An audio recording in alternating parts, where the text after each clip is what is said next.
Hi guys, this is Samantha with Comics Beer and Sci-fi. My name is Derek Osborne. They call me Doc. Okay, so you're not a doctor, but you might be the doctor of... Oh, okay. I was a chiropractor before I started making beer. And I saw a hot sauce store. This was in the mid-'90s, and walking in, and you could try all these different hot sauces with a little chip and sample them all. And in the back, there was all this barley and hops. And I was, what's this? And they were like, you can make your own beer at home. I bought a kit, and that's where it started. It wasn't good, but it almost tasted like beer, so I was super excited. Yeah. And you just kind of expanded from there. And Yeah. where did you obtain some of this knowledge? At the time, they told me to read The Complete Joy of Homebrewing by Charlie Papazia, and that was the first book in my life I've read cover to cover.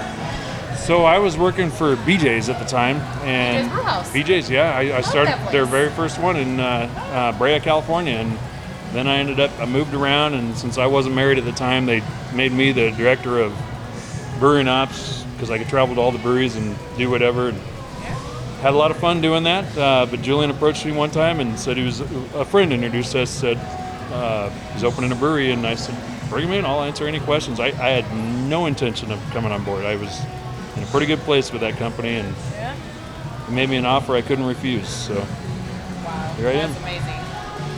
And it turned out so great. It's been a fun journey, and I got to experiment. Always working for the same company your whole life, you get to finally do something that you have a little piece of. And What makes you pick certain flavors and stuff that you pick for here? I mean, I noticed a lot of things were maybe citrus related. for me, I like the beer flavored beer for the most part. I went through a whole phase of about 20 years of trying to invent the wheel and come up with new stuff, and then I realized that it's all been done.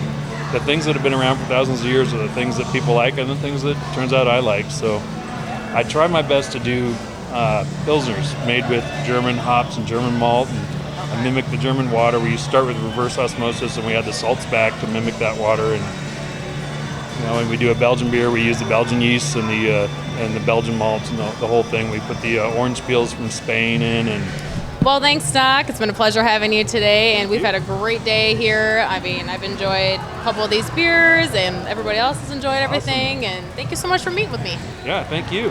Cheers.